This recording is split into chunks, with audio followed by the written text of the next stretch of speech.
We have a couple of trades and a suspension to talk about here today on the channel. And let's dive right into it because once again, the Niagara IceDogs involved in a trade. It seems like the Niagara IceDogs have a quota of trades they need to do per month, or at least that's how it feels with how often we talk about them in trades.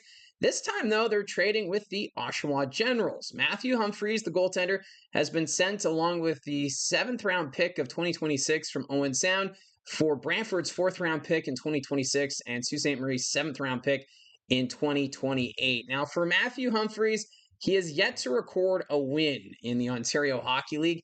This season, he appeared in just one game. That was a loss.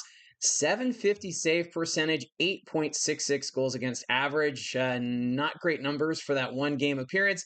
And then you also factor in last year, 13 games rather, a record of 0-10-0-1, 832 save percentage. So for Matthew Humphries, hasn't been a great start to his OHL career. He was drafted by Niagara in the 2024 OHL priority selection, third round, 44th overall.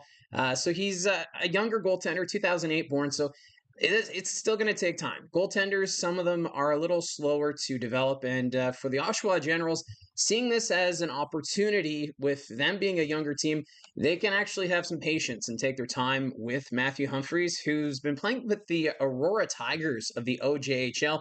And so far there in 7 games, he's got a record of 3-3-1 and a 917 save percentage. So in Tier 2, Humphries' numbers not looking all that bad. So we'll wait and see how this all plays out because for Oshawa, they already have Jaden Cholette and Isaac Gravel as their 2 goaltenders.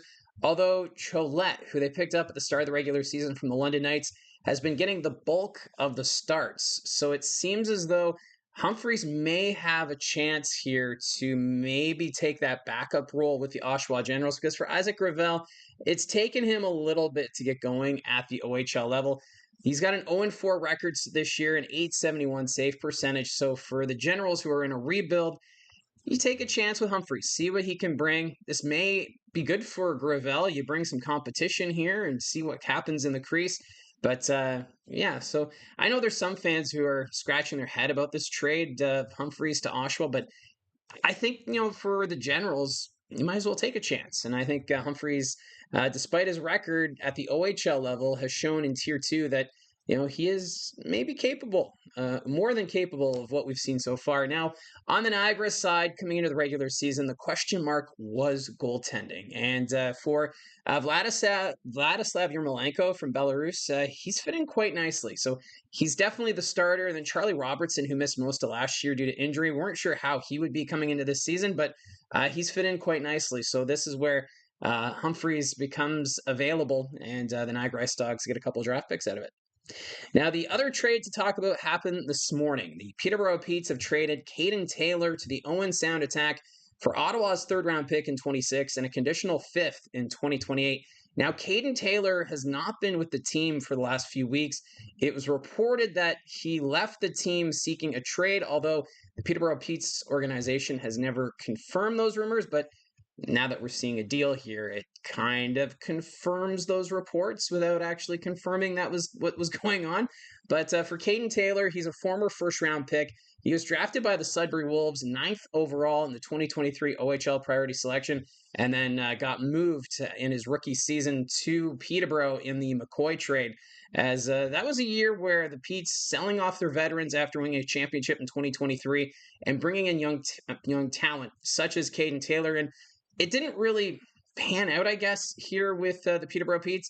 Last year for Taylor, 15 goals, 16 assists, 31 points in 68 games, so not too bad there. But then in 8 games so far this year, a goal, 2 assists, 3 points. So we'll see how this all plays out because the big thing for the Owen Sound Attack right now, they're dealing with some significant injuries. No Jack Crawford, no Mason Ray, no Jacob Tarian. Those are all more long-term injuries.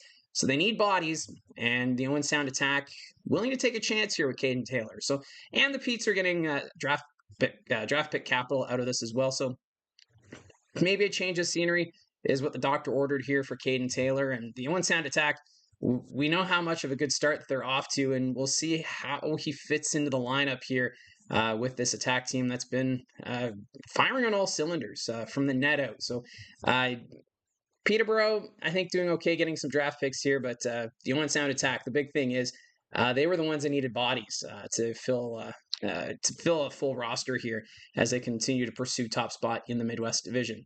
Now we have one suspension that has come forward as Grant Spada of the Guelph Storm suspended 3 games for a high stick cross-check incident that happened in the game in Sault Ste. Marie. He was handed a match penalty for cross-checking, and it went to the face of Travis Hayes. So as a result, Spada has been suspended 3 games. We're still waiting for word on any suspensions coming out of the game between the Barrie Colts and the Sioux Greyhounds. There was the match penalty handed to Gabriel Eliasson for a cross-check on Hayes as well. Apparently, Hayes was public enemy number 1 between the Storm and the Colts last weekend. And then, of course, there was the incident after the final buzzer where everybody was on the ice. There was some cross-checks and slashes and also video circulating of Kayshawn Aitchison spraying water at a fan in the stands. So we haven't gotten any confirmation yet about any sort of suspensions following that, but I would not be surprised if we hear something from the league relatively soon, as we're just getting word now about the first cross-check incident that happened on Friday. So now the league is likely taking a look at the incident that happened in Sault Ste. Marie on Saturday. So that's the news of the day. Let me know in the comments section down below your thoughts on these news items.